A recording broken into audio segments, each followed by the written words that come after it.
Эфирда яңалыклар вакыты студияда Лейсан Галиева исәнмесез. Бүгінгі шығарылышының төп темалары. Қаным жел түгел сиңа. Бүгін халықара қан донорлары күні. Ознакай студентлары диплом ала. Қолабызда триатлон бойынша Россия чемпионаты узды. Бүгін халықара қан донорлары күні, шуның айдан әлмәт қан үзәгендә традицион қан алу акциясы оештырылды. Кемнәр олар қан донорлары, қан бирү ни өчен ике якка да файдалы? Бу һәм башка сорауларга җавапны Рәдифә Нигъманова белә. Бүгін қолабызның қан үзәгенә килүче әлмәтлеләрне районның балалар һәм яшьләр идарәсе белгечләре коркыткан һәркемгә бүләкләр әзерләп, хәерле юл теләп озатып калды. Это управление по делам молодежи и детей вместе с Donor Search и благотворительным фондом «Татнефть» устраивают 4 раза в год благотворительную акцию для доноров. Доноры получают в подарок разные брелки, браслеты, поп-сокеты на телефон и значки. А почетные доноры получают кружку, футболки либо шоперы.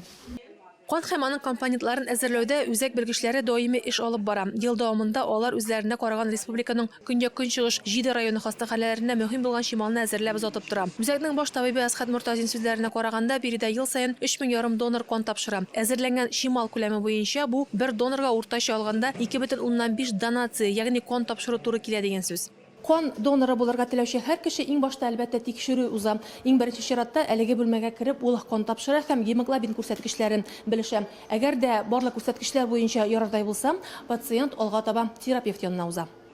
Терапевт шулай ук кан тапшыруга килүчеләрне җентекләп тикшерә, кан басымын үлчи, гәүдә авырлыгы индексын исәпләп чыгаргач, сәламәт дип табылган донорны кан тапшырырга юллый. Биредә инде җентекләп кулларны юасы һәм тынычлап кан тапшырасы гына кала. Донорларны үзәктә һәр вакыт шатланып каршы алалар, рәхмәт әйтеп озаталар. Биредә тапшырылган һәр миллилитр кан кемнеңдер гомерен саклап калырга сәләтле ди Шәфкать туташы Фирүзә Харисова.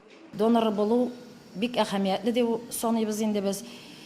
Дөньяда бик авыр хәлләр бит инде хәзерге вакытта.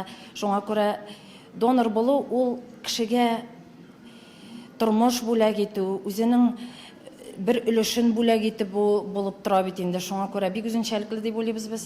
Даими рәвештә кан тапшыру донорлар өчен дә файдалы ди белгечләр. Моны үзендә Эльмира Хабибуллина күптән сынап караган. Татнефтьгаз переработка идарәсендә 1984 елдан эшли башлагач та ул донор булып китә. Бүген инде Эльмира ханым мактаулы донор. Елына 3-4 тапкыр кан тапшыруын әле дә дәвам итә. Канны бергә кушалар бит инде. Үзгәртергә кирәк канны диләр. Чистартырга, шуның өчен җөрим. Аның кешегә файда да китсә дә. Файдасы да тия кешегә, үзебезгә дә файдасы бардыр дип уйлыйм инде. Күмәк кан тапшыру акциясе барышында 91 кеше катнашкан, шуларның 70-е сәламәтлек сагында биясез булган 30 литр кан тапшырган. Рәдифә Нигъманова, Рафаэль Сафин, яңалыклар вакыты, Луч Әлмәт телекомпаниясе.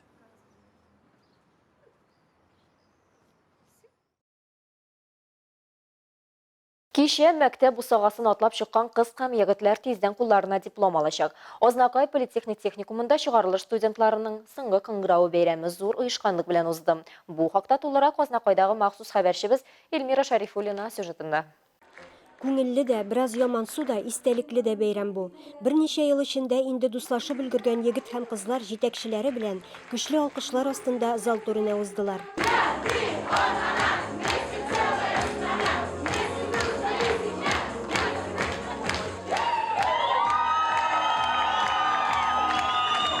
Тантаналы чарада Ознакай муниципаль районы башлыгы, төрле оешма җитәкчеләре, студентларның укытучылары, әти-әниләре катнашты. Алда имтиханнар көтә, шуңа күрә инде имтиханнарыбызны да исән-сау гына бирергә, диплом алырга, аннары инде тырышып, бергәләп Ознакайыбызның оешмаларында эшләргә язсын.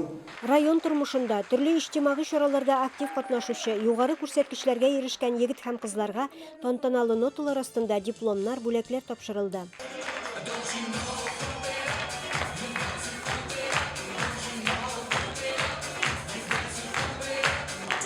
Якын киләчәктә кемдер укуын дәвам итәргә исәпли, ә кемдер хәрби хезмәткә китәргә җыена.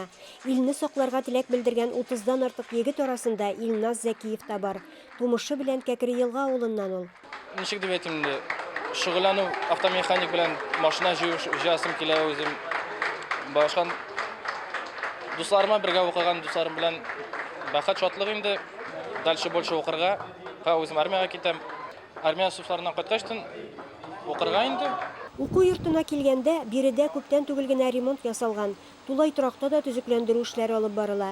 Биредә белем алу өчен дә, спорт белән шөгыльләнү өчен дә мөмкинлекләр бар. Техникумыз көннән-көн инде яңара, алга китә. Күп кенә предприятиеләр белән килешүләр төзелде. Менә соңгы вакытта инде безнең Союз агр җәмгыяте белән бик зур эш алып барыла. Күпләп укучыларыбыз шунда һөнәри практикаларын үттеләр. Наш профсоюз заинтересован в том, чтобы со студенческих пор наши студенты получали то правильное направление, учились защищать свои интересы, учились правовым основам и учились культуре, как общаться на производстве, учились коммуницировать с друг другом. Чыгарылыш төркемендә авыл хуҗалыгы, транспорт, машина төзелеше, пешекчелек, төзелеш юнәлеше буенча һөнәрләр үзләштерелгән. Быел Азнакай политехник техникумын барысы 119 һөнәр үзләштерүче тәмамлый. Алда җаваплы чор, имтиханнар, без аларга уңышлар телик. Илмира Шәрифуллина, Рамил Исламов, Рөстәм Акбаров. Яңалыклар вакыты Луч Әлмәт телекомпаниясе. Әлмәт Россия спортчыларны Куабат үзендә җыйды. Бу юлы калабызда триатлон буенча Әлмәт триатлоны 2023 Россия беренчелеге сукырлар һәм хәвәскәрләр арасындагы Россия чемпионаты оештырылды.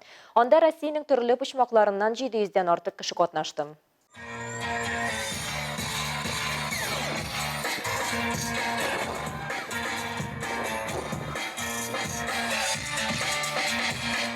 Триатлон күп профильле спорт өлкәсе. Ул 3 этаптан тора. Йөзү, велоузыш һәм йөгерү. Әлбәттә, бу спорт төре өчен барлык шартлар да тудырылган. Вот такой супер фестиваль триатлона. Я очень рад, что Альметьевск является точкой, куда многие с радостью приезжают. Поверьте, наши городские службы, наши жители города, просто соорганизаторы принимают максимум усилий для этого. И хочу сказать всем огромное спасибо, кто вот делает этот праздник спорта. Но, конечно, по татарской традиции, в любом случае, в первую очередь, мы спасибо говорим нашим гостям. Это сегодняшние наши дорогие спортсмены, гости, тренера. 3, 2, 1.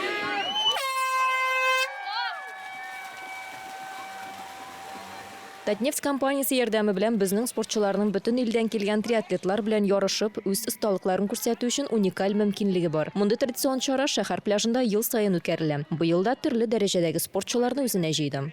Я занимаюсь триатлоном уже 8 лет. Приезжаю в Альметьевск уже не первый раз. Это где-то мой 4-й старт в карьере. Очень нравится мне место здесь для соревнований. Вот хорошая трасса, хорошая локация. Быел шәһәребездә беренче тапкыр сукырлар спорты буенча Россия чемпионаты старт алды. Күрмәүче спортчыларның лидерлары бар. Алар дистанция дәвамында үз карамагындагылар белән этапларны үзү процессын контрольдә тота.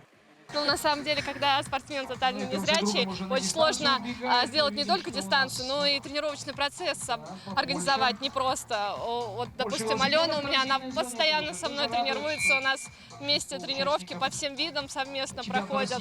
Поэтому вот именно наша кухня, она у нас такая специфическая. Нужно просто сделать первый шаг, и обязательно на пути твоем появятся люди, которые тебя дальше будут направлять, сопровождать, помогать двигаться.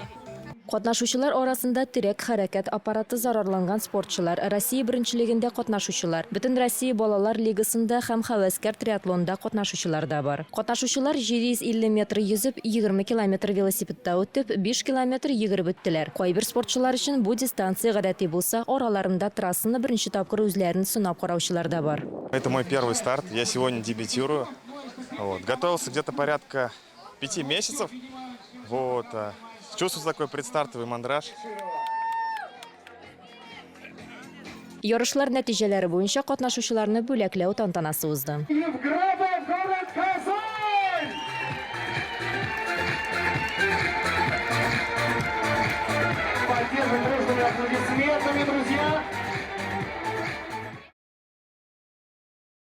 Россия көне уңайынан Татнефть Хайрия фонды һәм Мирас спорт комплексы ярдәме белән стритбол, 3-3 баскетбол уеннары сезонының ачылышы узды. Биредә Татарстанның бөтен көньяк көнчыгышыннан спортчылар һәм башка төбәкләрдән дә кунаклар барлыгы 71 командага бүленеп 7 категориядә катнашты.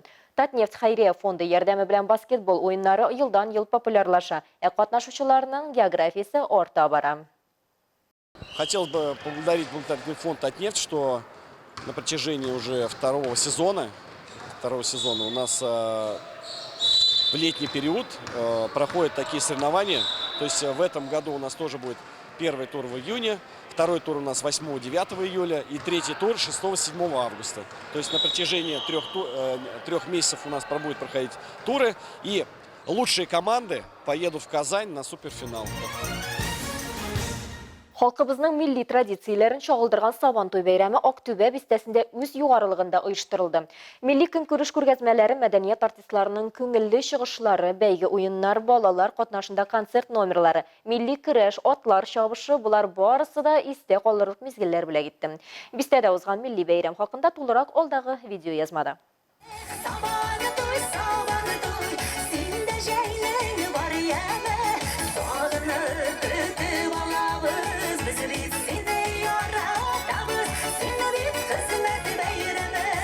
Сабантуйның айырым аланчыкларында бәйрәм кунакларына милли көнкүреш күргәзмәләре оештырылган. Монда халкыбызның милли ризыклары да, авыл хуҗалыгында җитештерелгән продукцияда урын алган.